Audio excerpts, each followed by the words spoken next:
Warning. The Outsider's Edge contains strong opinions, unconventional views, and contrarian stances. Listen, if you dare. Hey, yo!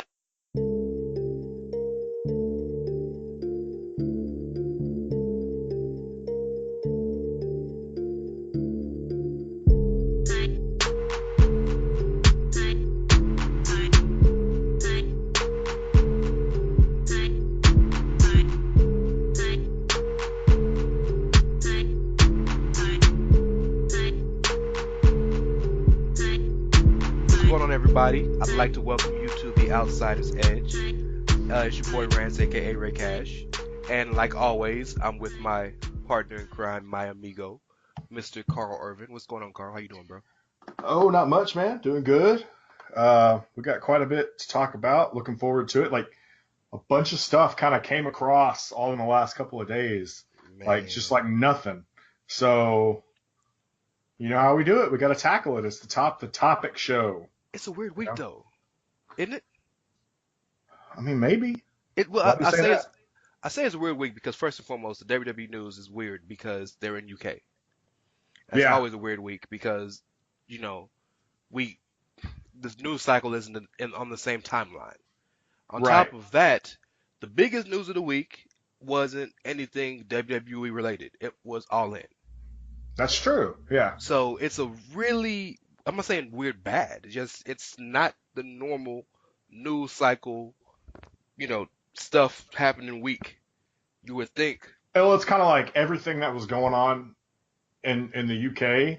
It's like wrestling was going on over there, but business was happening in the States. You know what I mean? Except for some stuff maybe towards the end that we'll talk about. But the major topics that we're going to get on kind of happened here while WWE was doing their thing overseas. So it's kind of cool, I guess. Well, I like the way you put that. So you know what? This is going to be the business episode. The business episode. I like it. So speaking of business, young Cody Reynolds, he don't work for WWE, so he's Cody Reynolds. Young Nick Jackson and young Matt Jackson, their venture into doing a 10,000 seat arena show, self-promoted, self-funded. Yes. That they have very cleverly and affectionately called All In. Tickets went on sale after a press conference at the 1 Hour Tea Shop in Chicago. They sold out in less than an hour. Yes, they did. Now, I have a very small level of skepticism because I don't believe any venue when it comes to selling out. It's just I've been taught that being a wrestling fan my whole life. I don't have a reason to not believe them. I don't want to. So let me say that I'm not saying that they didn't sell out. All I'm saying is if more seats are released, then there wasn't a sellout. But as of right now, they sold out, and that is damn impressive. Yeah. That's super impressive. I'm very happy for them on that note. I'm very happy for them for that alone. Yes.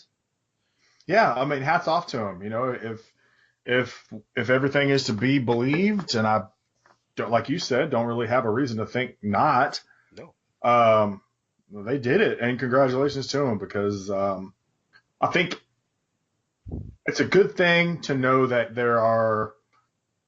There's a different way to people to try this. This will give others maybe, and I'm not saying, this is Cody and the Young Bucks. These are three extremely huge guys in the industry. It doesn't surprise me necessarily that they're able to do it, but I think it kind of gives a little bit of hope that there are other ways to do business now where you don't have to be under one major umbrella to try and get something to work. Don't jump on that grenade too soon. Well, I'm sure that's what we'll talk about, but I think it's kind of the only problem I'm having already, and this, I hate to be this guy because I usually leave this to you. Oh, I'm gonna be that guy. Give me a couple minutes. Okay, all right, I won't do it then. So do it. You want me to? Okay. Yeah. I've got an issue. I just take issue with this is a big deal for them. Mm-hmm. But instead of being just happy for them, mm-hmm. it turns into a WWE thing. Yes. So we can't just allow these guys to to bask in their success without taking a giant dump on the WWE. And I'm not trying to. This is not to like devalue what Cody and them have done, because this is a big deal. Mhm. But I mean, you can't really compare the two. It's apples and oranges You shouldn't compare because the two.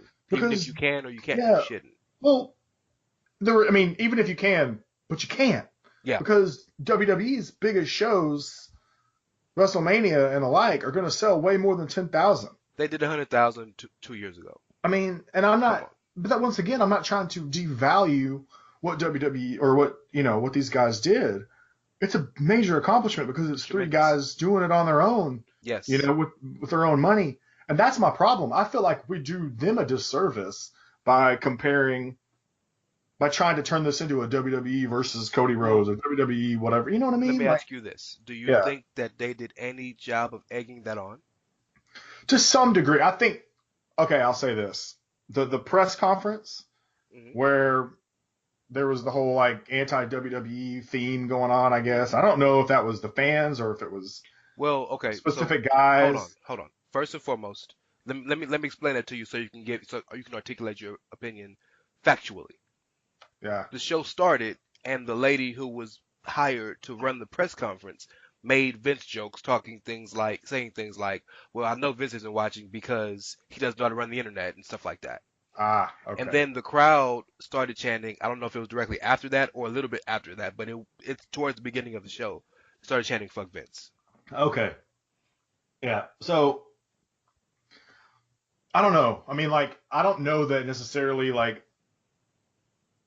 if this lady was on a script or how that works, or if she was going off the cuff or what she was doing. There's a lot of fine details there that we don't necessarily know. Mhm. But I have mentioned this before. It's easy to try and sell people on an idea if you can do it against the WWE umbrella. Like, you Mhm. can say, because there's a lot of people out there who are all about that. Like, oh yeah, this is what to some degree, I think they do it because two reasons. Some people want to see WWE fail. Mhm. Mostly Vince, not the guys working for WWE. There's a lot of guys in WWE that I think, It all runs in the same right, it does, but I flow. don't think they're not. It's not like, haha, if they fail, AJ Styles fails, haha. Like, they don't think of it that way. They just think of it as a But WWE but fails. that's how it is. If Look, that's what it WWE would fails, be, then AJ Styles fails. That's right? just factual. So with that being said, but there's the other people that want to see these guys succeed for the idea of a potential, like, another competitive group, Sure. something that can push them a little bit harder, and because competition is a good thing to some people, when it comes to like WWF, WWE had a fire lit under their ass back during the Attitude Era because WCW was pushing them so hard. Mhm. They had to overcome. It wasn't They were getting their ass kicked for a while. They were almost out Yeah, of they were. the Yeah, business. Yeah. I mean, luckily WCW did some dumb shit there to fuck it up, and not only that, but was hemorrhaging money. But besides all that, like, so there's reasons for doing what you're doing and trying to sell it on the whole. Well, what's good for them is good for us as a whole because it will make WWE potentially take notice, right? But if you're going as far to do this whole fuck WWE thing, like, give me a fucking break. Like, Yeah. I just, as a wrestling fan, as a fan of wrestling, as a fan of Cody Rhodes, and to a Rose. lesser extent, the Young Rose. Bucks, or whatever, Rose. and to a lesser extent, the Young Bucks, I just want to see those guys do well for themselves. I don't care that they're in WWE. It doesn't matter to me. Like, just, I mean, the more people that are happy, the better, but not at the expense of others. Like, I'm just not. That's not something that I subscribe to. You know what I mean? Absolutely. And just to be completely factual again, there is a third group of people who aren't fuck WWE or just want to see the Bucks and Cody succeed. The third group of people is people that are disenamored with WWE and want to see just a good indie show. And there are Sure. like my good friend Kyle Morris is one of those guys. Like, he's not Right. anti WWE. He's in that middle where he likes indie wrestling, wants to see a really good indie show, and what this represents is really big for indie wrestling. So Right. There's that's out nothing there. wrong with that. Yeah. That's out there. But you really jumped on my point before I got a chance to jump on it. But Go ahead. so you kind of made my point for me, but I kind of want to jump on that a bit. You it the problem for me is that this started off as something really pure, a really pure idea for the fans, right? That's what it started off as. But it's turned into something that is being put against WWE as kind of the anti WWE show. You know what I mean? Yo, yeah, sure. And that's that's the problem I have with it. Everything that is not WWE does not have to exist solely to be the antithesis of WWE. Right. So just because it's another company or another show doesn't mean that the sole purpose of it is to attack, is to compete with, or is to exist solely in opposite of WWE. You can Sure. exist on your own plane. And I don't Absolutely. think fans understand that or accept that. So when All In was just a regular show that was going to be a big thing for indie wrestling, I was, pardon the pun, all in. But Sure. now it's turned into something much bigger than that, something much more, I don't want to say controversial, but something much more nuanced than that, and I can't fully support it anymore. I support those guys by doing what they wanted to do and the point they wanted to make, and and accomplishing something that nobody else has accomplished since WCW died, other than Right. WWE. And I completely, from the bottom of my soul, am happy for them and support them in that endeavor. But everything else around it, I can't support. Let's talk. Let's move away from that and talk about one of my major issues with this show, right? Okay. So at the press conference, first and foremost, I have a problem with New Japan when they do this. This bothers me personally. First and foremost, and I understand WWE does it, right? But WWE has built up a brand where the brand is the superstar, Right. right? And people listening are gonna say I'm gonna be hypocritical. I don't care. New Japan, New Japan notoriously sells tickets for shows, and nobody knows what the card is, right? Correct. Consistently, Yeah. they do that, right? Yeah. I realize WWE does that too, but they always advertise something for the show. If it's a dark match or what, and they'll say cards up to change. So even if you don't get it, at least they advertised it, right? New Japan doesn't do anything like that. All In tickets went out with only one match announced. You know what that match was? No, I don't actually. Cody versus the NWA World's Champion. Okay. Yeah, yeah. Now that you mention it, yeah. Now, no disrespect to Magnus, Nick Aldis, no disrespect to Billy Corgan, who I truly, genuinely respect. Nobody gives a fuck about the NWA. I'm sorry. And like at first we used to say this stuff to mess with Caleb as a joke, but I'm serious as a heart attack. I put this on my grandfather's grave. I mean this from the bottom of my soul. Nobody gives a fuck about the NWA right now, and maybe they will in a few years. What they're doing exactly the right thing. They're taking it slow. They're building it back up, but nobody cares about it right now. So it feels like to me, and I hate to be controversial and sound mean because I'm not trying to, but it feels like Cody's just trying to relive his dad's footsteps by getting the NWA championship. And that is a disservice to him and what this show could be. Because Cody is one of the biggest stars, not in the WWE right now, in the world. Right? Yeah. Flip Gordon is out there to wrestle. Okada's out there to wrestle. Rey Mysterio's going to be on the show. He's out there to wrestle. Kenny Omega's out there. All these major matchups that you could possibly have. And you scheduled to wrestle Magnus? For a title nobody cares about? Right. It's to me it's low-key insulting. You're just Yeah. self-serving yourself. If this is supposed to be for the fans, you're supposed to put the best matches on possible. That's what I thought. But now it just feels like this is you wanting to relive your dad's footsteps. You made your own Starcade. Your fan service show the day before is called Starcast. Like, you know what I mean? Like, at some point, Cody, you got to move on, bro, and be your own man. Yeah, I don't want to, just me, I'm a little bit different on this. I agree with you in principle, in theory, I guess. Like, I don't want to jump too much on Cody and whatever he has with his dad and all that stuff. That's not something I'm going to do. But I will say this: I do think you're right in the respect that he damn sure could have chosen a better match. Personally, I thought Cody and Flip Gordon was the match to have. A guarantee, yeah. I mean, because they've been building around Flip getting booked or not getting booked. And Flip, who I've told you, who I said before, I made a fan of me over WrestleMania weekend when I'm not a huge indie wrestling guy to begin with, but all his little eccentric bullshit about, milk first and flat earth and all that stuff, it cracks me up. And people like the guy, genuinely like Flip. He's a good dude, yeah. Yeah, and so the whole concept, they've built so much around not booking him for this show. Mm-hmm. And Cody himself has promoted that whole, like, should I book Flip, should I not book Flip thing.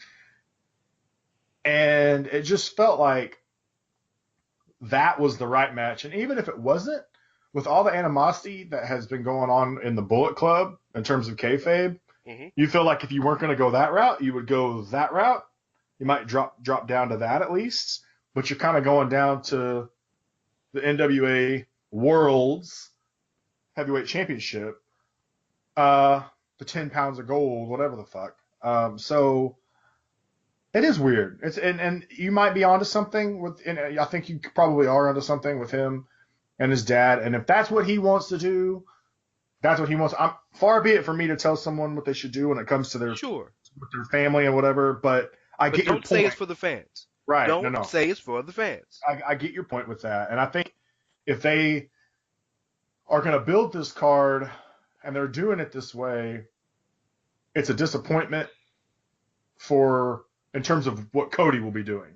Mm-hmm. And it's even worse. I guess it's bad because he's the main catalyst behind this, him and the Young Bucks. So they better have some great shit planned for the rest of that card, because otherwise it's going to feel like a complete letdown that they went that route. So I'm with you on that. I'm with you.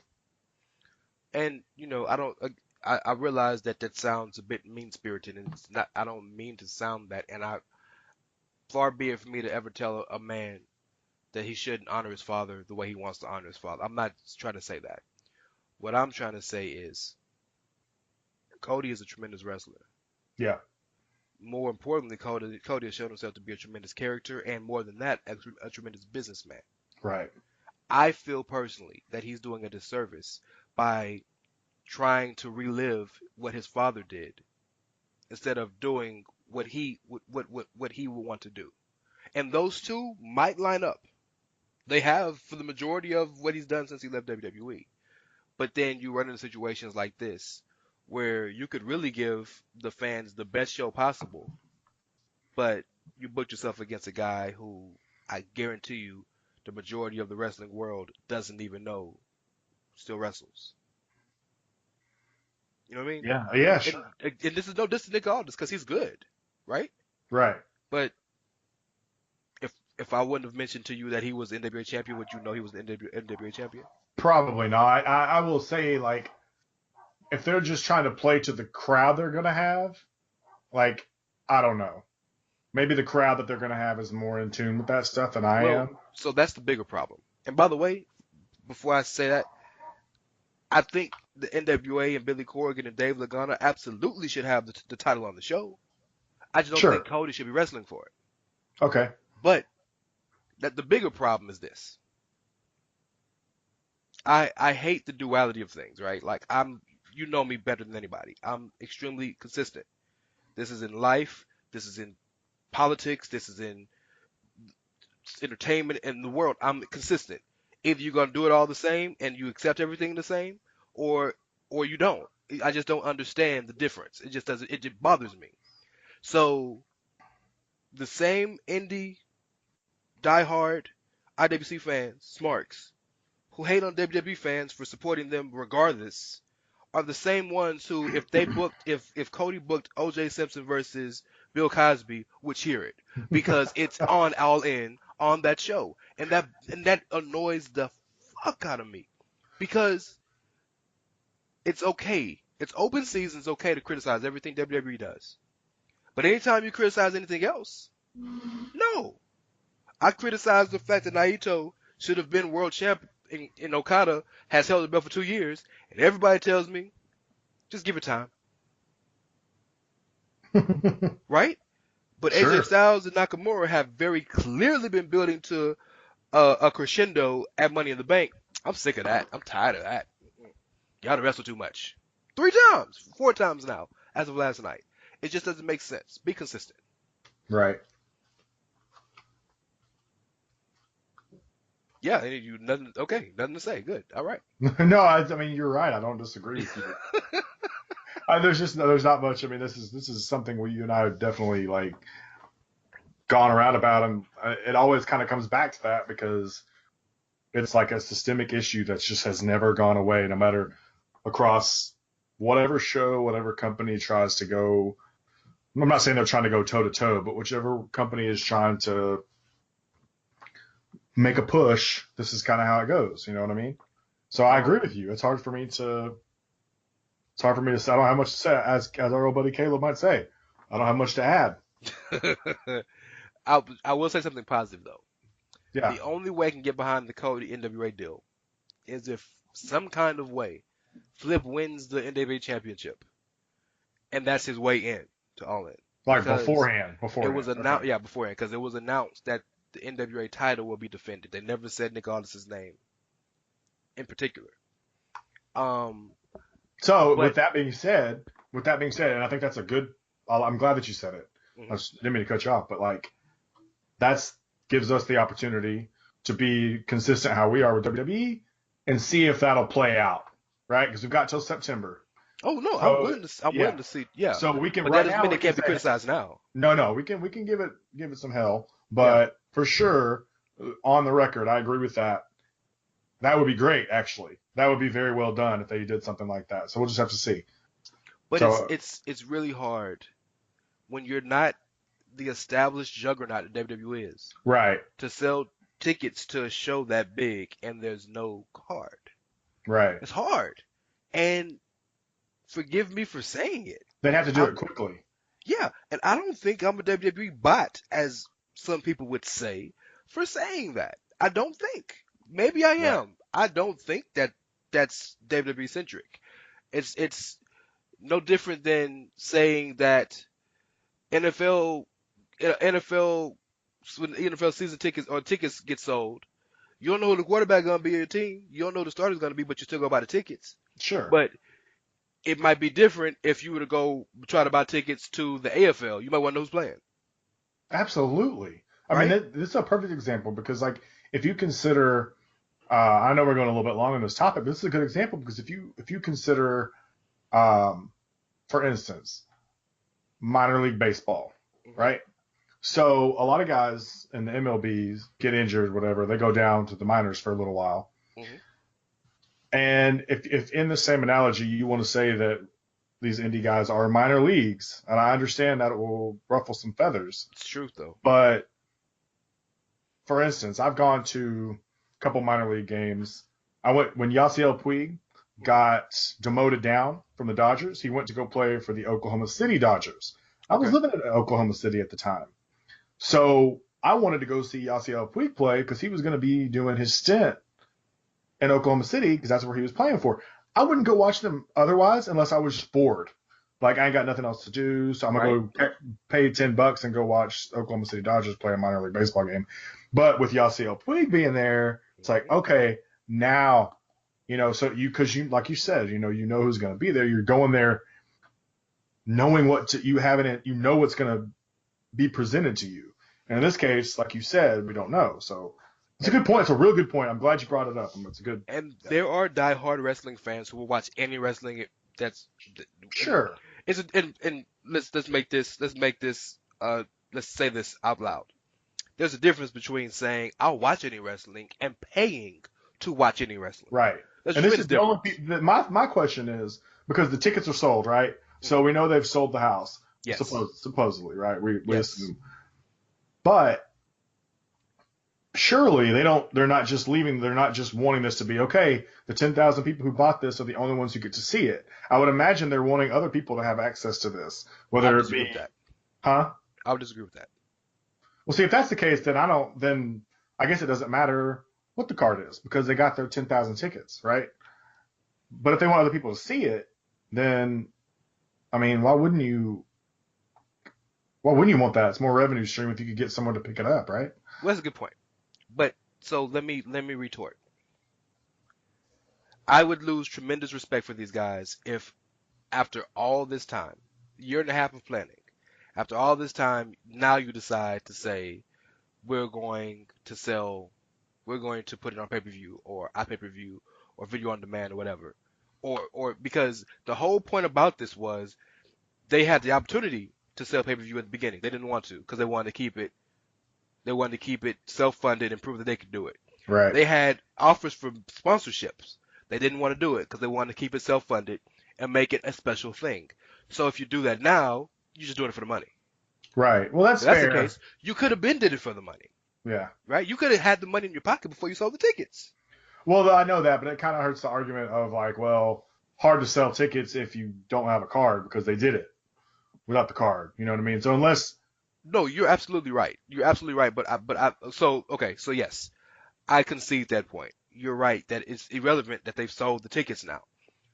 But I still personally have a problem as a wrestling fan because this card will be held. Okay, change that. It should be held to one some of the highest scrutiny a card's ever been held to. Should be, and I say that because to many people this represents change. To many people, this represents true competition, right? Uh, so if that's the case, then the card should be rock solid. Interest should drum it up, and maybe that interest might lead to a pay-per-view or something. I don't know. I don't want there to be because I want them to stick to their guns. But I just, the card matters to me, And maybe I'm wrong, but I've spent all my life thinking that the card matters. I've had to, for the last 4 or 5 years, had to hear about how WWE cards suck. It matters. no, that's fair. I mean, if we can criticize WWE's card, then by God, we can criticize anybody else's, and That's the that's, I problem. mean, We can, according to a group of people. well, I understand. I'm still going to, so, you know, Um, so we have to move on. yeah, we go from one elephant to maybe another. You say elephant, man. It's like a damn sperm whale. No pun intended. Oh wow, wow, yeah, shit. Um, we wouldn't be us if we didn't talk about the things that nobody else wanted to talk about and the controversial subjects of wrestling today. Eric Arndt, otherwise known as Enzo Amore, has been, I'm not even gonna say cleared of all charges because he was never charged. Charges have officially not been filed according to the Phoenix Police Department, Phoenix PD. Um, so there's a bevy of questions, and what we're not gonna do is we're not gonna play gossip with people's sexual lives. That's not what we do. We're not gonna Right. do that. But it's still a relevant situation because it still affects wrestling very strongly, actually. Um, but for those of you who don't know the situation I'm talking about, Enzo Amore about a year ago, last February I think it was accused of sexual assault on a lady, Philomena Sheehan, I believe is her name. And he was subsequently, it was the day of Raw 25 actually. He was subsequently suspended. The next day he was fired, stripped of the Cruiserweight Championship, which is what actually led to the Cruiserweight title tournament. And we hadn't heard anything from Enzo other than before today, other than a statement from his lawyer saying that he was innocent and he wasn't going to say anything else until that point, and he was confident that his innocence would be proven. Well, so we all know, for those of you who don't live in America, it's innocent until proven guilty. But the truth is that legal doesn't always mean right. There's a big difference between those two statements. Well, you can be So guilty in the court of public opinion yeah, that before too. anything happens. But I say legal doesn't mean right because just because he wasn't charged doesn't mean he didn't do it. Right. So I That's don't true want to too. I don't want to make it seem like this is proving his innocence per se. You know what I mean? I don't want to get into that because we don't know what happened that night. But the fact that there was no sufficient evidence, and if you follow the story, you know that the young lady has a bevy of issues. I don't want to go deep into it because it's been talked about enough. Right. That would lead a person who doesn't know, who wasn't there and is just making an opinion to believe he didn't do it. But there's, we don't know. But the relevance of what we want to talk about is two things. Number one, how it affects wrestling because Enzo was fired. Yeah. And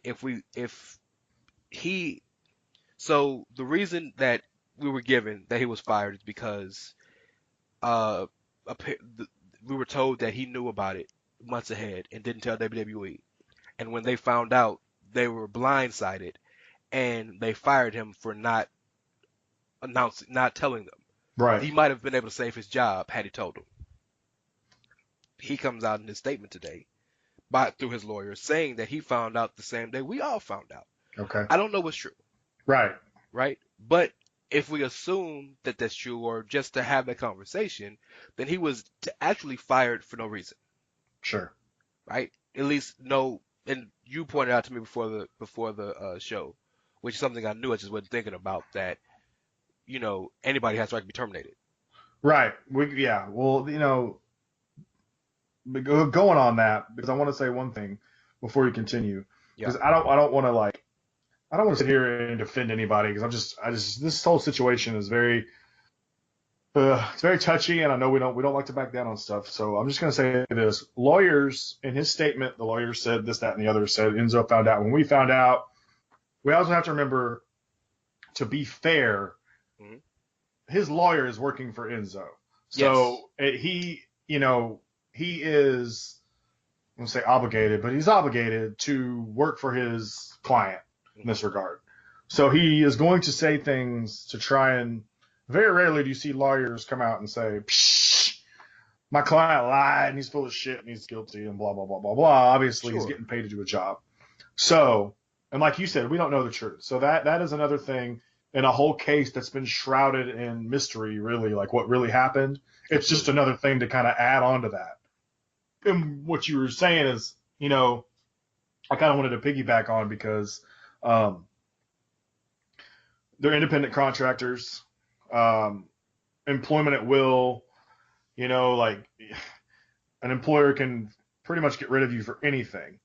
The thing about it is the reason in which they gave, if false, is different. Yes. Because you could say, all right, well, we fired Enzo for a bevy of reasons.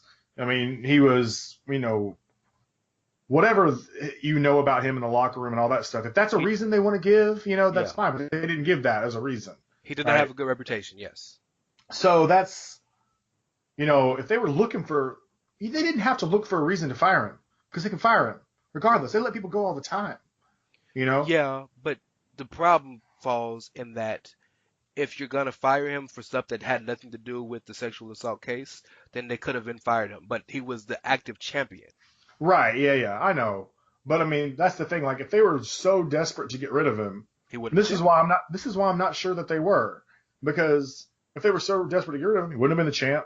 Mm-hmm. And if they were so desperate to get rid of him, they could have just taken the belt off of him in any random show if they want to. Sure. Not to mention, the day he was fired, he was set to have a major storyline on Raw 25. Right. So this is why I wonder about this, and this is why I'm a little skeptical about the lawyer statement, because I just don't know. I mean, far be it for me to say that WWE is beyond reproach here, okay? Because they're not. But it's just a lot of it doesn't add up, because they obviously, regardless of what we knew about his backstage attitude or whatever the case may be, they still believed enough in him, regardless of that fact, to make him a champion on one of their shows in major storyline. You know what I mean? So all that aside, and then all of a sudden one day it's gone. So it makes you wonder who's really telling the truth here. And I don't know. Yeah. But it sets a bad precedent if it comes out to find out that, Enzo's telling the truth, especially on, I didn't know till they knew, right? Till everyone else knew or whatever. So it's very, because WWE could have said, okay, Enzo just found out and we just found out. They still could have fired him if they wanted to. No, you're absolutely right. They could fire him for whatever they want. It's just, it looks and that's real the weird thing about it. Like, so, but to say that they were blindsided, like Enzo knew about it all along, kind of thing, it's weird. It's very, like I said, a lot of it doesn't add up, so it's hard to like piece it together, I guess, so to speak. So to add to it, and I don't know, I'm just trying to report facts here. There was a sexual assault case or whatever you want to call it, called in from the hospital about a night or two after it happened, after the incident happened, and it was reported, that address that it supposedly happened was reported. So, it could be coincidence. It's probably not, but so there is a chance and some evidence showing that a case was started, right? Right. So, and if his name was dropped in that case, then I sincerely doubt the law didn't inform him. So you're absolutely right. When there's a lot of speculation involved in this whole situation, I don't want to pick and choose, but I do. It is a very dangerous precedent when you fire people based on speculation. No, yeah, I mean, I completely agree. Yeah. And it's you're married, you have two daughters, I have two daughters, so and we don't even have to preface it with that. Just being human beings, you don't want to disrespect or not show respect to a person, in this situation a woman, who is claiming sexual assault or domestic violence or any of the sort, right? Yeah. You don't want to not believe somebody when they say something. But it's a dangerous precedent especially when it's a celebrity involved, who is, I don't want to even use the word adored, but who is followed by thousands, if not millions of people who they don't know, right? It's a dangerous precedent to set when somebody could just make a claim online. Not saying this is necessarily the case, but and that person is reprimanded on their job without probable cause, without proof, without anything other than someone said that. Court of public opinion, as you mentioned earlier. Right. Yeah. But I guess the question now that's going around, and this is just part one. The second part, of course, is the fans and people jumping on it and being completely and 100% positive that Enzo did it, attacking him, and or even the other way, being completely positive that the lady was lying, but just jumping to a conclusion. And then when facts come out otherwise, nobody wants to say anything. That we don't got to talk about that. That just personally pisses me off. Yeah, no, I mean, I'm with you. And, when we discussed this before, when we did the SMC with Caleb, we had this discussion. I don't think, actually, Caleb may not have been on this episode with us. No, he wasn't. Not this one, no. But we discussed this, that it was we needed to be very careful in how we approached this entire situation, because it's a sensitive issue, and people are so quick, and this is the way of the world now. And it's a little unfortunate, obviously, but people are so quick now to just kind of, they make their mind up on something without knowing any or all of the information, and then that's just the way it is. Yeah.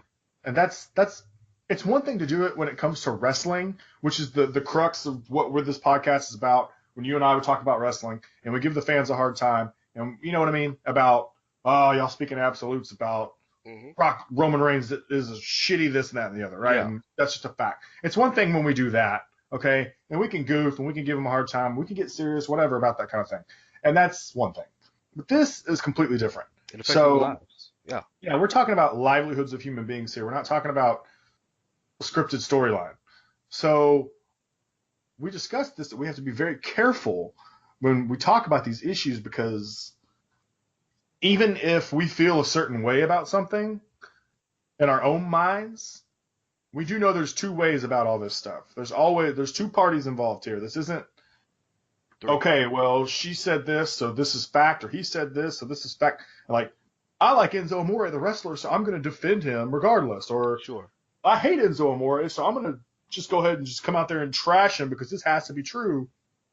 And it's a real problem. And it's not, the thing is, man, part of the reason why I'm so sensitive about this is I'll never name anybody personally. I'm never going to do something like that. But I have friends of my own who today, when this news came out, sent me a text message in a group message where it's very echo chamberish, except me. I'm like the outcast who like uses logic. And I hate to say that, but it's reality. It's true. He says Enzo got cleared of the charges, or Enzo got cleared today. Big shocker. And I'm like, really? Like, to me, that insinuates that of course she was lying, kind of thing. And that pisses me off because it's a bad way to look at the world. Because when you say things like of course she was lying, or you imply that of course she lied, you're implying that that's what women are going to do naturally in general. Yeah. And that pisses me off as someone who is married, as someone who has two kids that are both girls. Like, yeah, that's just not fair. It's not fair. And it's not fair because, yes, there will be people out there who lie about this kind of thing. But, I'm going to go ahead and be honest with you. The majority of them don't. This is true. It's just, and it's unfortunate because it makes it harder for those people to come forward that are telling the truth. And to piggyback, the majority of people who actually come forward and say something don't get their case heard. No, yeah, absolutely, yeah. Which is an even bigger. This is one of the most. I can't even think of the right word for it, but layer wouldn't even do it justice, because there's the layer of you should always believe a person who says they've been sexually assaulted when they say they've been sexually assaulted. There's no reason not to believe them. Then two, then there's another person involved who has earned, by right of what the law says, the right to be proven guilty. His innocence he has his innocence. The guilt has to be proven, not the other way around. Right, absolutely. Then there's the third part that says that both people deserve their day, but if we have to prove facts. Well, then when you prove facts, that means you got to go through the woman's sexual history. You got to go through, and it's just so screwed up all together, right? And in this particular situation, for the woman involved, I feel bad for her because her life was not straight. Is not straight. She's still here. I'm not trying to, but she's very publicly dealt with major issues and been hospitalized for mental issues and drug issues. It's a whole bevy of things, which complicates the situation even more now, because when it's a legal situation, credibility is important. Right. But should credibility be important? Well, of course it should, but then nobody should. If someone says they've been sexually, it's just so. And then who would lie about that? That's an even bigger thing. Yeah, and it happens. That's the thing. It affects everyone. Yeah. Like anyone that's involved in these kind of situations, it affects the victim. It affects the victim who isn't actually a victim if they're lying. It affects the criminal. It affects the criminal who isn't a criminal. You know what I mean? Like it affects jobs and all kinds of shit. Friends. Yeah, families, friends. You name it. And so I'm glad we talked about it, as much as, before we started the show, I was kind of like hesitant about it for a variety of reasons, but it goes back to the main point. Like this is serious stuff. And, we just got to try and be better when it comes to this thing. I think, as you said before, it sets a bad precedent in terms of the wrestling business. If companies are potentially firing people without just, you know what I mean? Without cause. Yeah. As as matter of factly as that, without cause. We talked 'Cause about last episode domestic violence. yeah, Moose's nickname is Mr. Impact Wrestling. He has a very violent domestic violence history on his record. So, and I'm not saying he's a bad person because I don't think he is. Everything we've seen has shown that he's a good dude. People make mistakes, do stupid things. right. But, so should that hold him back from employment? Well, hey, I Which mean, is, you could even go to the Rich Swann thing. yeah, I mean, something comes out about him, he gets let go, or mutually agree to part ways. yeah, However you want to yeah, put, he did however they get want to fired. word this. Yes. But you know what I mean. I mean, there's He's not working for WWE no more, yes. But he just signed Impact. right. But see, the And his thing is, wife though, he works for got Impact, by the way. yeah. Well, he got cleared right of his deal, so it's very like, ugh. Yeah, It's, but then also his deal, I don't want to be that guy to put levels on things, especially not right. situations like that. But I think there's a tremendous difference between what somebody like Greg Hardy was accosted for, and Rich Swann getting in an argument about his wife about a wrestling match, her jumping out, and him trying to put her back in the car. Like, Right. I understand that is some form of entrapment, absolutely. But in a marriage, you're married. In a relationship, like, fights happen. So I don't take that personally. And if this is my ignorance, I apologize sincerely from the bottom of my heart. I sincerely do. But I don't look at that as him just attacking her and trying to. I look at it as an argument of, we out here in these streets, get in the car. Let's not Right. argue like this outside in the street. Get in the car. Well, there. And I I mean, could be wrong. people, Like I'm very openly admitting I could be dead wrong. right. Well, I mean, people. We're all raised differently, Yeah. and there's a lot of culture differences in these instances, and so Sure. there are certain things that happen, and we as a society we're trying to get everyone on the same page, and it's very hard. Mhm. Like there's the phrase that goes around of social justice warriors that people like to give them a hard time, Mhm. these days because they're Stand trying up to for get stuff. justice Yeah. for everything, Yeah. but really they're just trying to get people on the same page. Like to me, that's what they're doing. Like trying to get everyone to kind of understand, like, we should talk about this, and is there a way for us to understand what is and what isn't the right way to approach things? So the Rich Swann thing is one thing, right? That's one thing, and then court of public opinion, judging people before all the facts come out, that's another thing. And there's a lot of back and forth on these things. So, and it's just become, that's why it's such a sensitive issue. And I think it's important to have these discussions and hear all sides. And if you're listening out there, I hope that the people that are listening will be willing to give us feedback or talk to us about how you feel, because the best way to fix a lot of this stuff, it will never be fully fixed, Yeah. is to discuss it.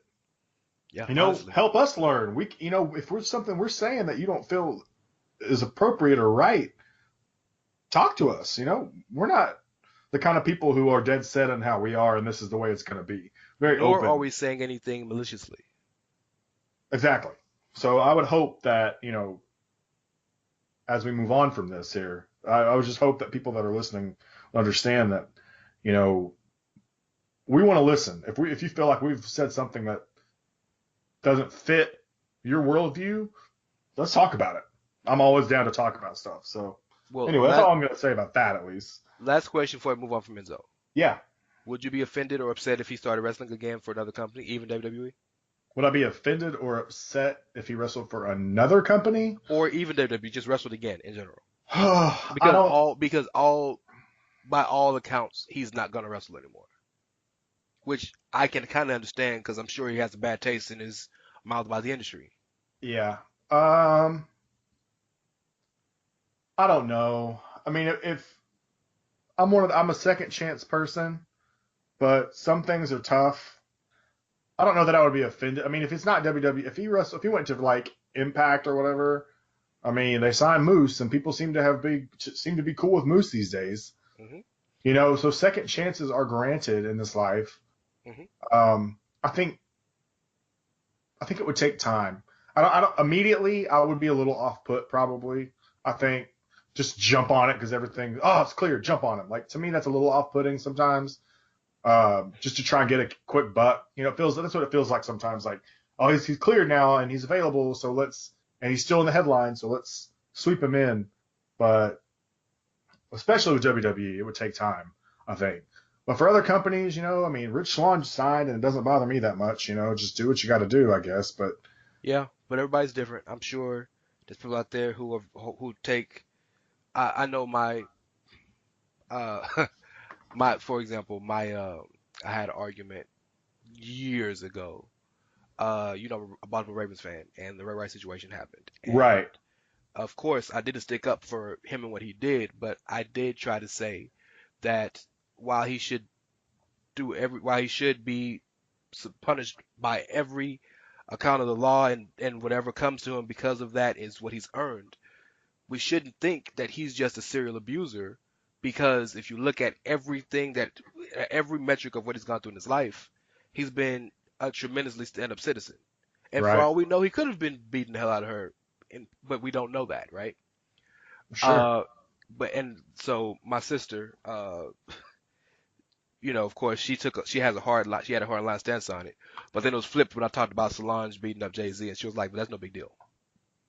right. Come on. Well, I mean, I went through the same thing a little bit recently with Ezekiel Elliott as a Cowboys fan. Oh yeah. So I mean, this is like we said, this is a sensitive issue, and we have to be better when we discuss it. Not that you and I are perfect by any means, but we got to stop being so quick to just throw people to the fire like it's, everyone gets Yeah. their day. And you're going to look really bad if you look really bad when you say shit and then comes out you were completely wrong. Yeah. And you So, don't have the same energy. Yeah. yeah. So, So let's move on to something much actually this is a big deal, actually. So this is probably the major reason we call this the business edition, business episode rather. So of course it's not signed. Of course it's not official yet, but we have been waiting to hear a number because we all know WWE's TV rights are coming up. yeah. I think they're up Q4 next year, but they're still, of course that's a big enough deal to start selling early. Well, Definitely. they work for NBC now. They have the rights to Raw, Smackdown, and the reality shows are to NBC. USA owns NBC owns USA. NBC owns the E Network. So a young man who works for the Hollywood Reporter uh, announced today that there is a number, and the possibility that Raw and SmackDown will be bidded on separately. So as the story goes, according to him, uh, NBC Universal, which is the actual parent company, wants to buy Raw, but they're and the reality shows. But the bid is going to be so high, which is 3 times more than their current deal, that they're willing to let SmackDown go.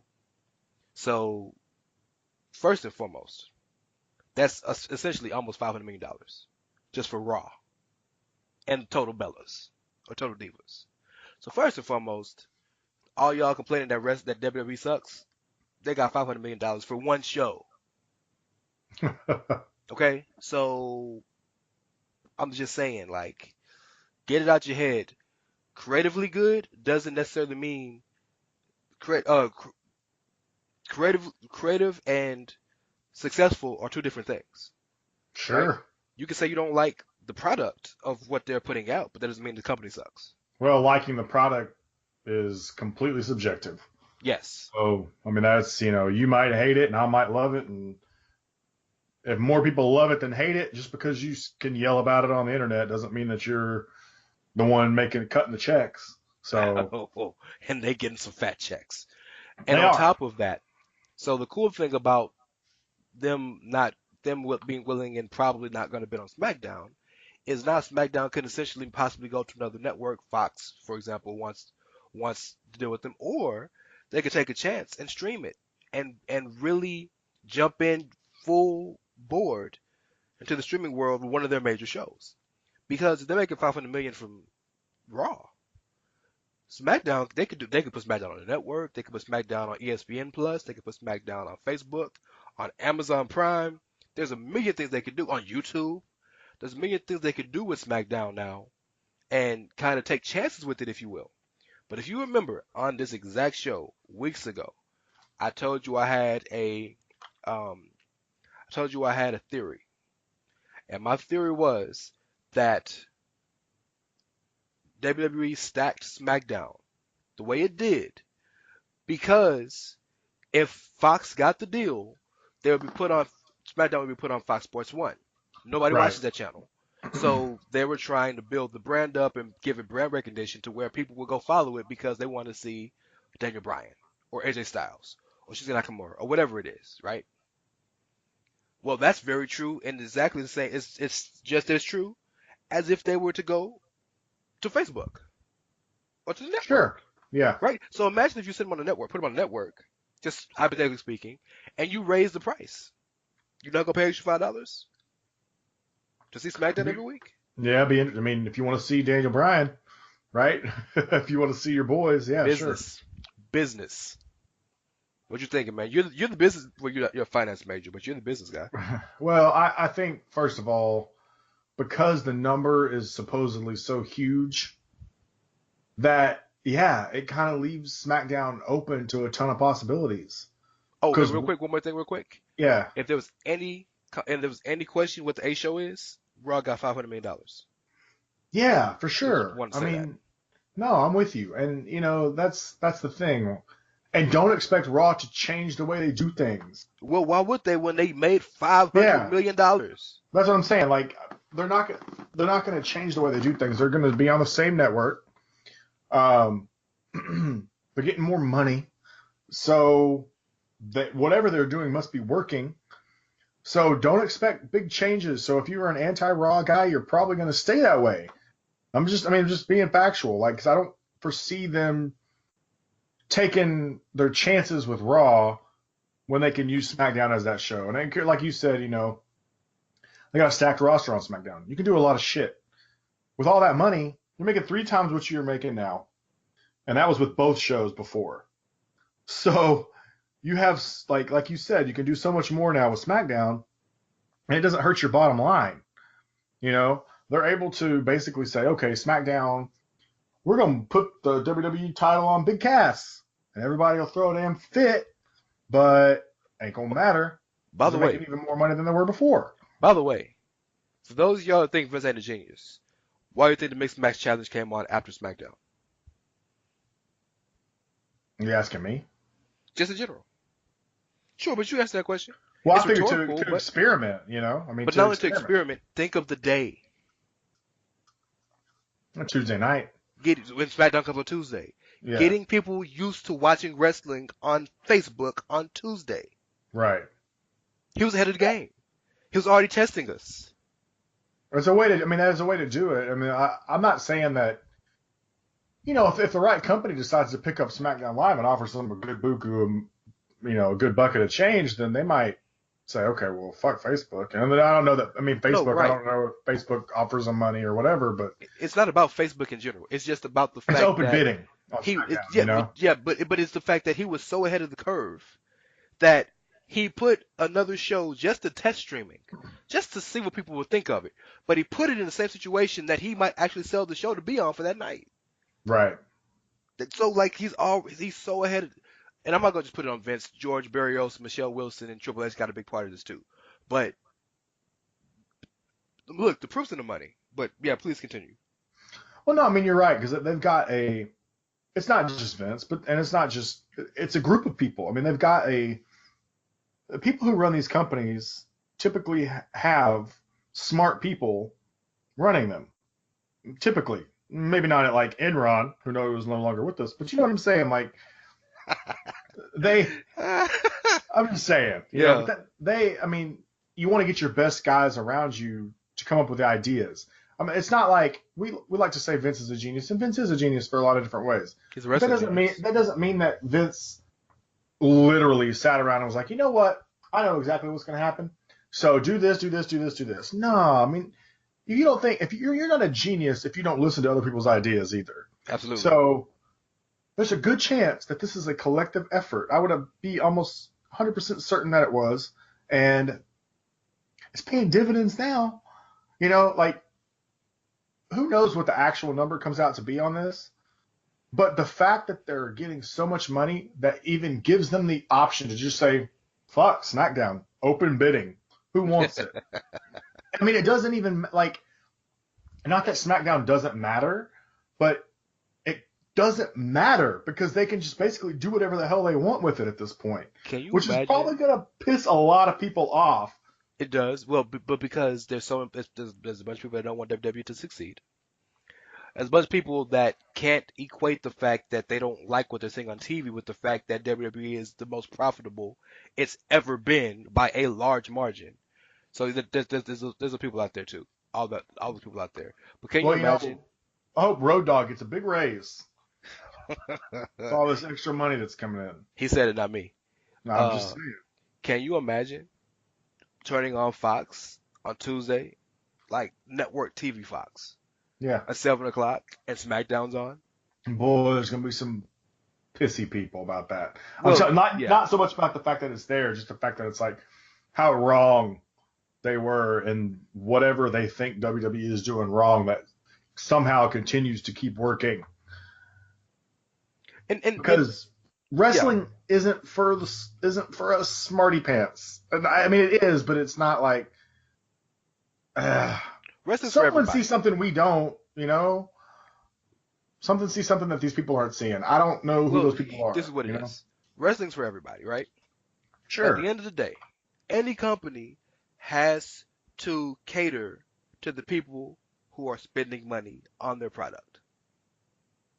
Fair? Absolutely fair, Okay. yeah. I'm going to ask you a question. Honest question. Do you own the WWE Network? What's that? Do you own the WWE Network? Was I on it? Do I own it? Do you subscribe to the WWE Network? Yes, actually, I do have an account. Okay. I know and I'm not trying to call you out here. I'm just trying to echo my point. So forgive me if it feels like I'm calling you out. There was a good portion of the time you were watching my account. Yeah. Right? Yeah. So, So many of us diehards who talk about it all day, write columns about it, do podcasts about it, live the product, don't support it financially. Yeah, I got rid of Hulu in order to do it. Yeah.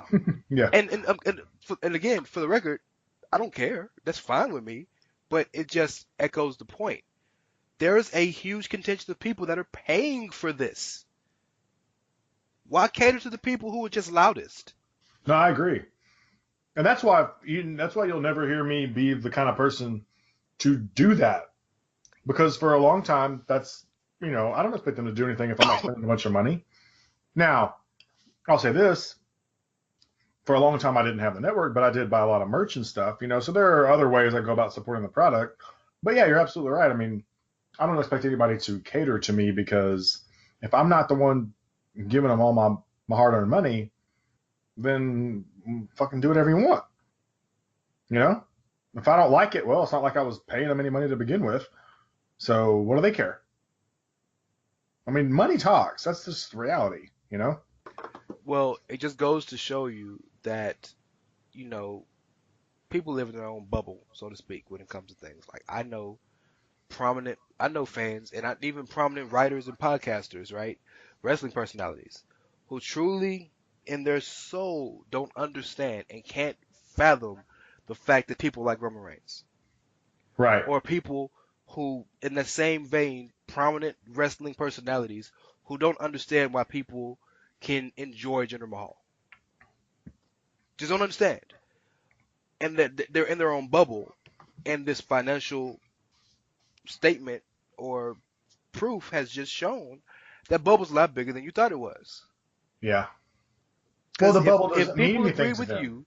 If people agree with those thought process, and people agree with the issues that a lot of the complaints from the IWC or diehard fans or internet fans have, they would not be this strong financially. It's a fact. Somebody watching, Somebody buying, somebody supporting. Just because Well, it ain't that's you, don't mean somebody else ain't doing it.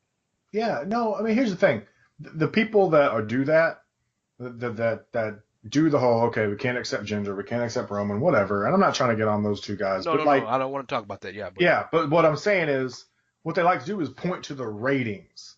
But see, they don't bring the proper context because, as we've discussed ad nauseum on this yes, show, ratings are down everywhere except for on network television, like ABC, NBC, CBS, like the main, you know what I mean, or like the Super Bowl, or well, network TV is still down too. What's not down is like Game of Thrones right. and like and sports, but even sports is significantly down. But I mean, even with Game of Thrones, though, I mean, it's coming to an end, so like it has a time frame. It's got a shelf life, and a lot of these Right. shows have shelf life. So like, if people are really into them, the ratings are going to spike. But WWE doesn't necessarily have a shelf life Yeah. because it's episodic, and it's like episodic in the fact that it continues to go on forever and ever and ever and ever. hmm It's never actually ending. And if you There's miss never an something actual Monday, end. So ratings don't really matter that much. And I know people hate to hear that. They hate it. But I'm sorry, you are not going to tell me to look at ratings as your argument when I'm going to tell you, look at the money. You well, follow the money. Like that, you follow it. That's and what you do. to add to the ratings thing, their ratings aren't what they used to be when they were in that two era, right? Right. But they're still top three on television every night. Mm-hmm. So That's what that I'm saying. doesn't. It follows the trend that ratings are just down in general. Yes, because if they were so bad and everything else was still so good, they'd be like 20. They're one, Well, two, and three depending on the night. the thing is, you had to, back in the day, you had to watch it live or you miss it.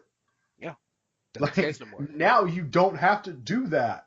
Because You don't. because soon as the segment's over on Raw and SmackDown, it's on YouTube. And Yep. one thing people don't want, people and fans don't, a lot of fans don't respect social media. But that's how the world now in business can tell who cares about things. The more you talk about something on social media, the more it's trending, the more it's staying in the news cycle. And YouTube doesn't make WWE money, but it shows them who's watching what. It's showing them, right? Absolutely. So yeah, uh, I just think it's astonishing to me. That's $500 million for just Raw. That's and what in total Bellas. That's astonishing It's an insane amount of money.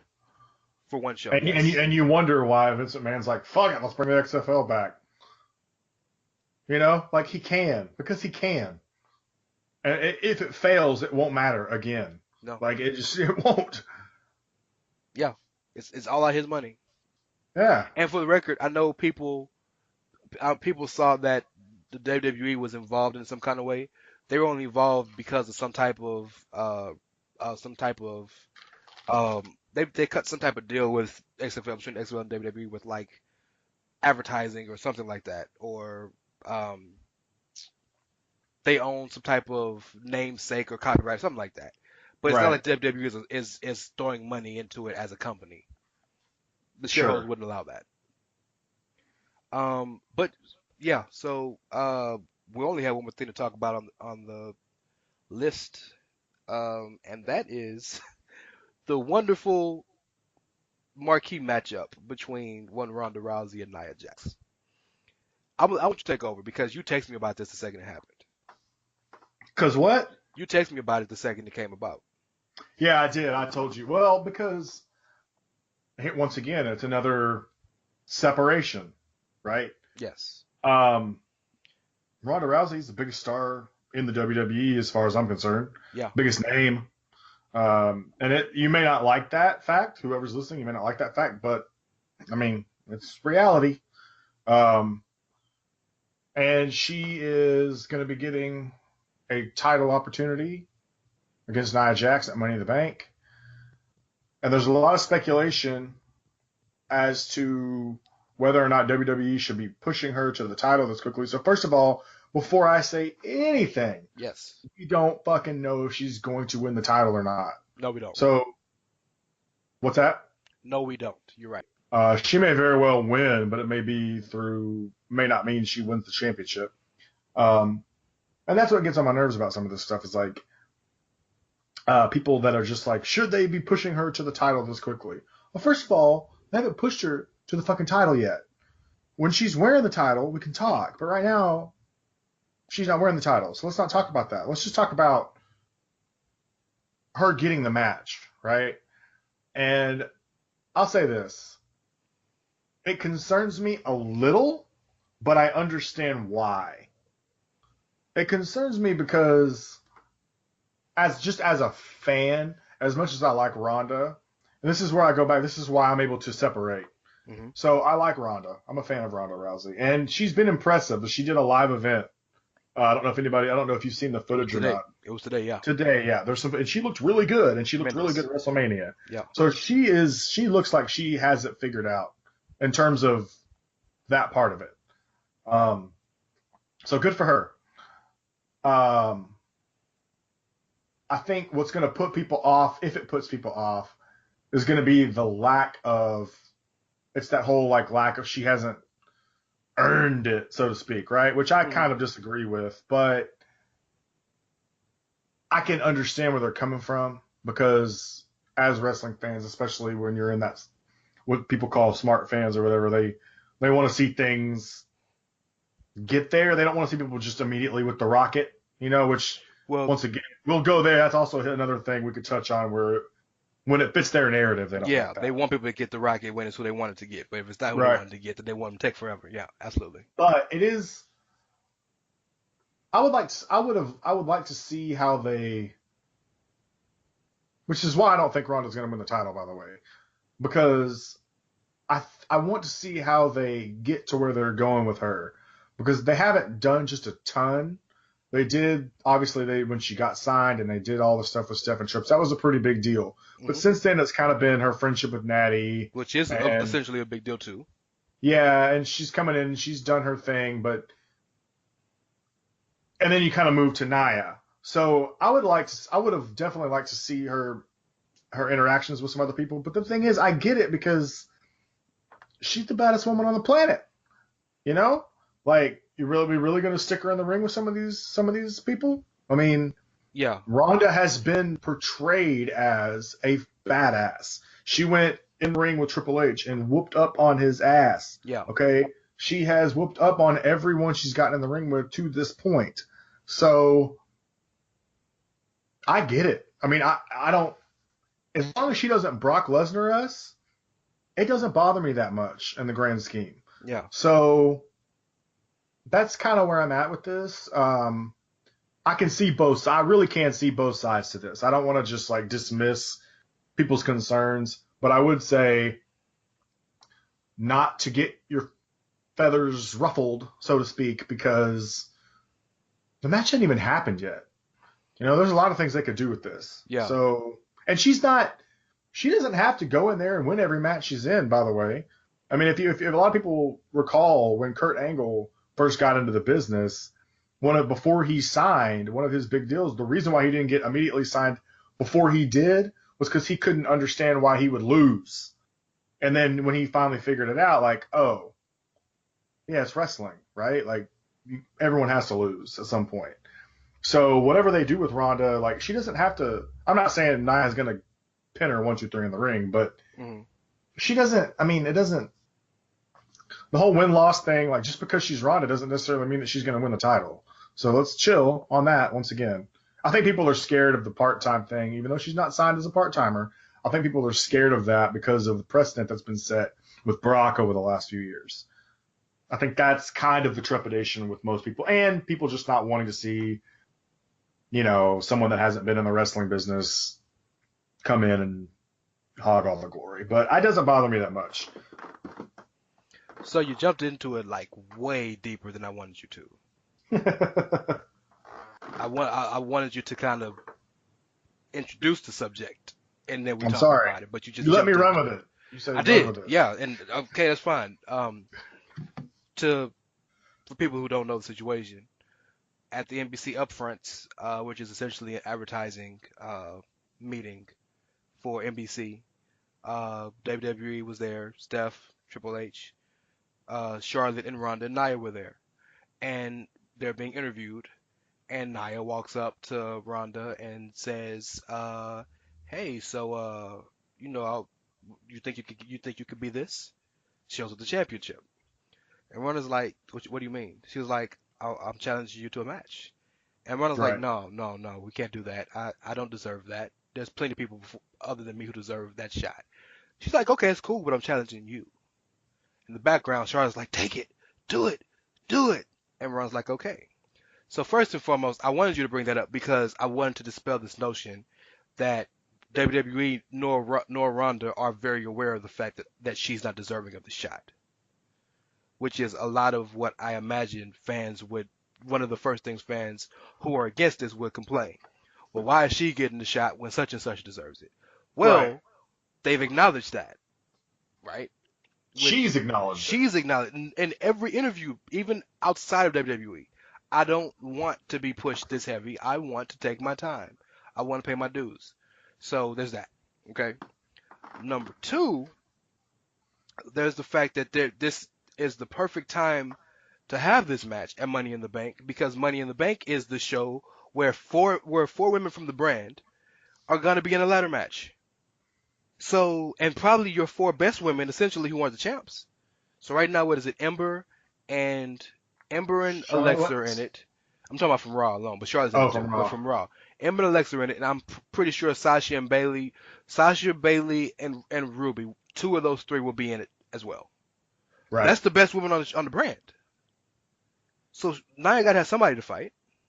So you give her the opportunity at a big stage where it's not holding down other women. Okay. Number two. Number three.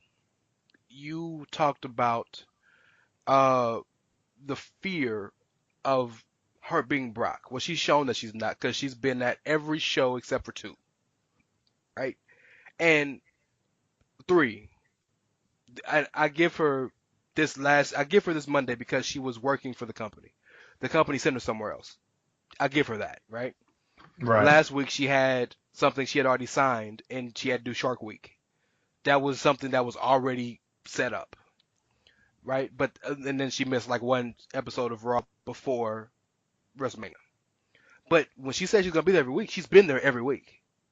So she's shown that she's in on this. This isn't something that she wants to do, just get a payday and go home. She's shown she in. Okay.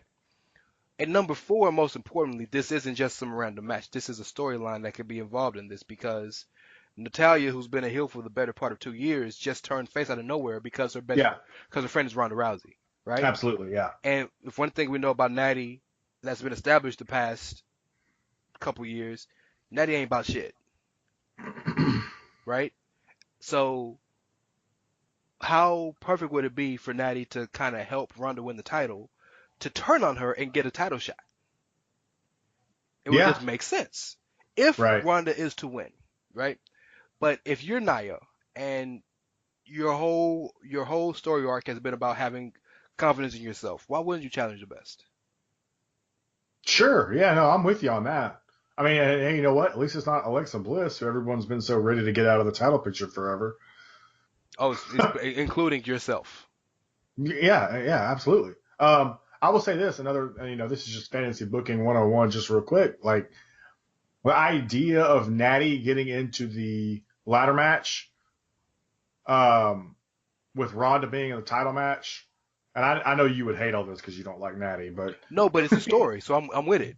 right, but like a Natty victory and like cashing in on Ronda that same night or some crazy shit Would like be that. tremendous. I mean, there's a lot of different ways you could go with that if Ronda were to win the title. But I'll be honest with you, I'm not sure Ronda's going to win the title. I mean, she I'm not might. either. You what? I'm not either, but I do understand the thought process that Ronda can't lose because Ronda's wrestled one match on television. I doubt they're gonna let her second match be on television be a loss. Just a That's fair. story. And here's the other thing. Consider where Money in the Bank is. Yeah. We're in Chicago. Yeah. So it's a real good way to see how that crowd is going to react to Ronda Rousey. Very true. And I'll be interested to see how that goes because they've been, what's the right word? Um, I don't know. Not very endearing. I don't know. I don't know what the right word is. They haven't been kind to not people like Ronda, but the Yeah, WWE yeah, machine, if that's what you want to call it, sure, right? The Roman Reignses of the world. sure.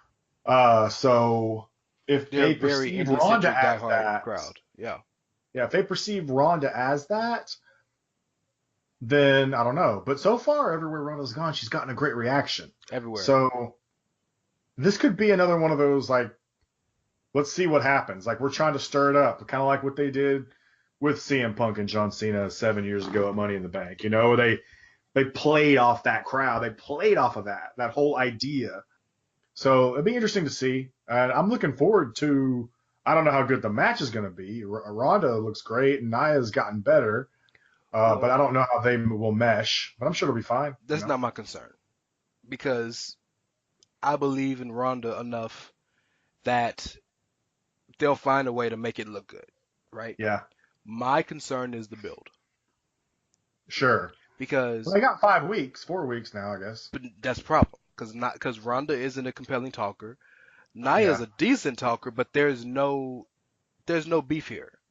It was just a challenge to see, oh well, I'm better than you, better than me. And I don't know. Ronda's again not a good talker, but even if even if this was a serious beef, they had serious issues. I don't know that Ronda can effectively communicate through verbally through a promo how how serious is it. Maybe they'll pull some Brock Lesnar like UFC style interviews. Maybe that'd be better for her. But that would be my concern is how it would be built and how you would get the crowd to believe in the story and not just the match. yeah, I'm with you on that too. But Yeah, see, I feel like for this one specifically, because it's Ronda and because of how popular she is, doesn't matter. that it doesn't matter so much. It's It's kind of probably one of true. those situations, you know what I mean? People just want to see Ronda. Now that I don't know how long that goodwill will last, but right now, while the iron is hot, so to speak, That goodwill gonna last as long as that girl's showing out and acting a donkey in that ring. The girl's killing. that's fair. Yeah, that's fair. As long So as I she mean, maybe continues she to can show just that. get by on that. If she can just get by on that, then fuck. I mean, do what you're gonna do. No, absolutely. But I mean, eventually she's gonna have to be able to verbally express herself. Well, I think they're planting the seeds already for Charlotte and Ronda. He's like you said, with Charlotte egging her on to kind of take the match. And to add to that, Jessamine Duke and Marina Shafir officially signed with WWE. Yes, they did. Yeah, I saw that too. So, leader of the Four Horsewomen versus leader of the Four Horsewomen. So that's what I'm saying. We've got there's some seeds being planted. It's similar to they planted the seeds for Nakamura and AJ at Money in the Bank last year, Hmm. and we got it at WrestleMania, right? So you're kind of getting some. People think that WWE doesn't do anything long term. Well, fuck off. We'll see if it all plays out. But at Money in the Bank, we were teased with AJ and Nakamura, and we didn't get it into WrestleMania.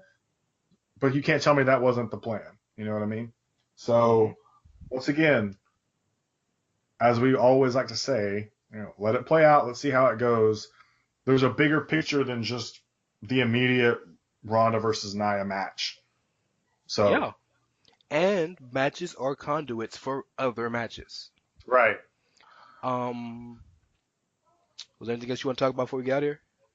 I just wanted to mention real quick. I'll ask you what you thought about the.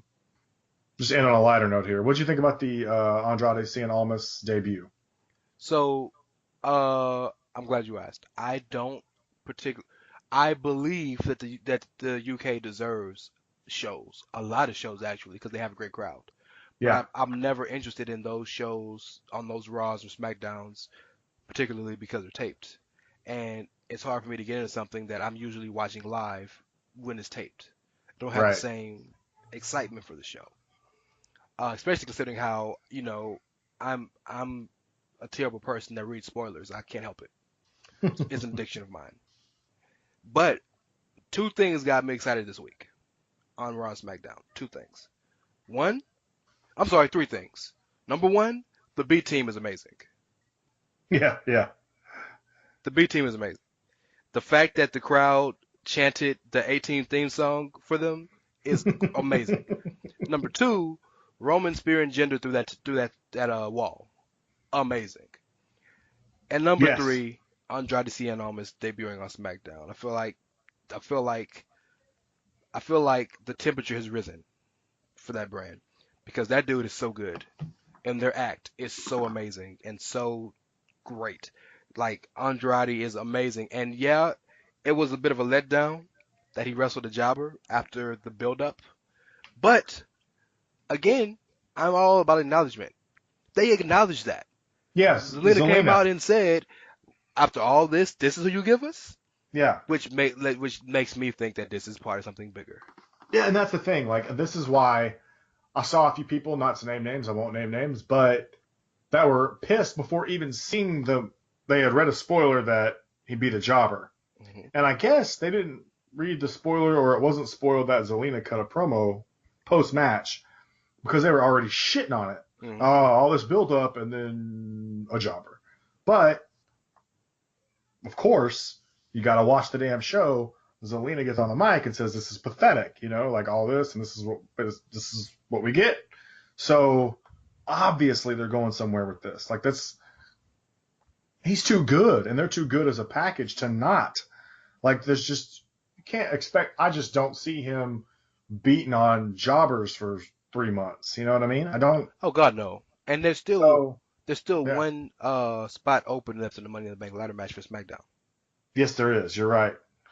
And I don't know. I mean, I suppose there's some guys there that could take it, but we'll see. Yeah, but there's no matches. There's no match that's been set for that. Oh, and you know what? And we kind of covered that. Speaking of Money in the Bank, I want to ask you one more question. Yes. And then we can go. This is kind of a fun one. Okay. Who do you think is going to be the New Day's chosen guy for the match? Kofi. Think it'll be Kofi? Yeah. Who do you want to see it be? Big E. Okay, see, I think it's going to be Big Woods? E. Okay. But I want it to be Woods. Yeah, I can see that because Woods has kind of become the favorite of the group. And not only that, but I think one thing I love about they're all really good at this, by the way. I'm not trying to devalue anybody. One thing about Woods is he does a lot of stuff outside. He's got the YouTube channel, which has gotten a lot of exposure, like to who these guys kind of are behind closed doors a little bit. And then he does a lot of video game events and stuff like that. He goes to a lot of that stuff. He's a good ambassador. Absolutely. And so I think that it would be a good opportunity for him to get some shine because Big E and Kofi and Xavier to some extent, but not as much as those two, have had a lot of shine. And I think Xavier, because people are starting to see just how good he is. Yes. And I think this would be a perfect opportunity to allow him to showcase that. It would make sense. Yeah, sure. If you look at the story, because the whole story with Cesaro and Sheamus has been about him. Yeah, and I don't think it should be Kofi because he wasn't even in the match. Here's why I think it's gonna be Kofi. Okay. Because Woods and E are very adamant on screen and off screen that Kofi is their favorite wrestler, and that Woods has gone on very on screen and off screen, saying that his goal in wrestling is not to be world champion. His goal is to have Kofi as world champ. Yeah, that's true. You have mentioned that before, and I have read that in other places. So I'd be cool with that too. I mean, I love Kofi. I've always loved Kofi, and I'd love to see Kofi get a title run one of these days. But he deserves a title run. But I would much rather, right now, Kofi's the least enjoyable of the three to me. Sure. Now that's not saying he's bad or not enjoyable. It's just Woods and E are at such a high level of enjoyment. Kofi's below them. But I'm sure that Kofi does it on purpose because he knows he's established. Yeah, and he's been there forever. Yeah. So let the young guys get some shine because no matter what Kofi does, he's always gonna get love in some form. Absolutely. So yeah, I thought that was kind of be a good fun one to end on. I think it'll be Big E. Want it to be Woods. You think it'll be Kofi. Want it to be Big E. So we're all over the place. Who wins? What's that? Who's gonna win? Who's gonna win? Of the seven of the seven, so the 6 and a New Day member. Who do you think wins right now? I know there's one more left to be added, but just your gut reaction right now, 4 weeks ahead. Hmm. Well, I think it's going to be a SmackDown talent, Okay. so I don't think it'll be who that would leave out Rude. So the three on And, SmackDown right now are New Day member X, yeah, Miz Rusev, and and Miz. Miz, and then it's Bobby Roode, Finn Balor. Finn Balor, Kevin Owens. There's one more. It sure is one more. Braun Strowman. Wow, we're terrible. Braun. Braun Strowman. Yeah, well, yeah. Of all people to Uh, forget. yeah. I don't think Braun's winning. No. I don't think that's something he really needs. No. I don't think Bobby Roode is winning. I'd be very surprised if Hell Bobby no. Roode won. Finn Balor is a possibility. Finn Balor and Owens are the two from Raw I could see winning.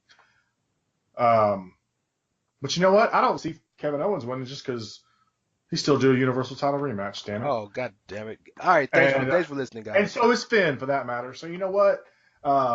No. So I'm gonna go with SmackDown. I think it's gonna be one of those guys. Rusev is as popular as ever. The Miz is on fire. They could surprise you with one of the New Day guys. I don't think they will, but they could. And then, of course, whoever it is. So at the moment, if I was going to pick one, I'd just throw a dart at it. I'm going to say Rusev. I say Finn Balor. Okay. Well, Yeah, fine. that's it. Well, I'm not going to explain 4 weeks ahead of time, no. Yeah, no, we're not there yet. But yeah, Yeah. that's fair. Right now, as it looks right now, and based on everything I'm thinking in my head, the Miz seems like too obvious. So I'm going to say Rusev for now, and you'll say Finn. Okay, I like it. All right, man, tell them where they can find you, brother. At Outsider Kervin, Kervin on Twitter. And that's about it. Are you ready to announce your news? I did tease last week that I've got some writing stuff possibly in the works. Not ready to reveal that yet because I've got a couple more weeks before I can actually start it. So when we get there, we'll get there when we get there. But I'll let you guys know as soon as it's for sure going down. It's gonna happen. When I get it all ready and everything's set up, then I'll let you guys know. By the way, I'll give it away for y'all. Karl got hired as a writer at WWE. Yeah, it is. It's true. Hell no. The jitter's going over Brock, brother. Clean. Clean as a whistle. 2 minutes. 20 seconds, brother. Oh, man, my bad. You can follow me at It's Ray Cash, RAY, as in Mysterio, CASH as in dollars. I need to record this part because I get tired of giving everything out. You really should. So long. At least you thought about it finally before we got 30 episodes in or something. No, but I'm not gonna record it. This is still live on the podcast. So yeah, I'm gonna say it live. But all right, you can find the show at Outsiders Edge SS. Follow One Nation Radio at One Nation Radio. Follow Social Suplex, the Social Suplex Podcast Network at Social Suplex. Follow the indie show Grown Men Watch This Shit at Grown Men Pod. Follow Caleb's Wrestling Watch. Follows Impacting ROH at Wrestling Watch SS. Follow Ricky and Clive, the big homies, at Ricky and Clive. Follow Keeping the Strong Style, our New Japan show. Happy birthday, Josh, at KI Strong Style. Morning show. Follow the morning show at World Class Daily.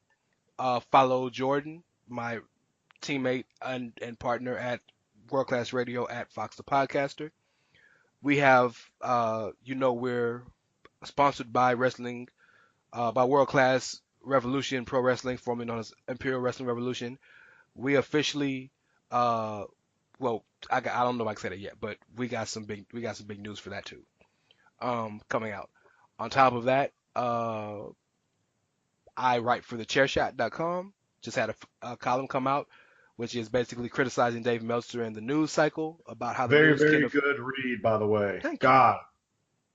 Thank you. So good. Yes, you're welcome. I don't normally wouldn't kiss your ass like that, but it's a very, very, very good read. So if you tweet it out or something again, retweet it out there, I'll make sure and do the same. Definitely want to read that for sure. Okay. This is the first you've said that to me. Legitimately, I didn't know you liked it like that. Thank you. Yeah, well, you know what? I'm not gonna just like when we talk off the air. I'm not gonna just be like, "Hey, man, let me kiss your butthole." Like I'm gonna make sure and do it on for the people. I want everybody to know. But So you're welcome. you like kissing my butthole. Well, Oh, okay. let's. Sorry. But yes, check that out. Is that it?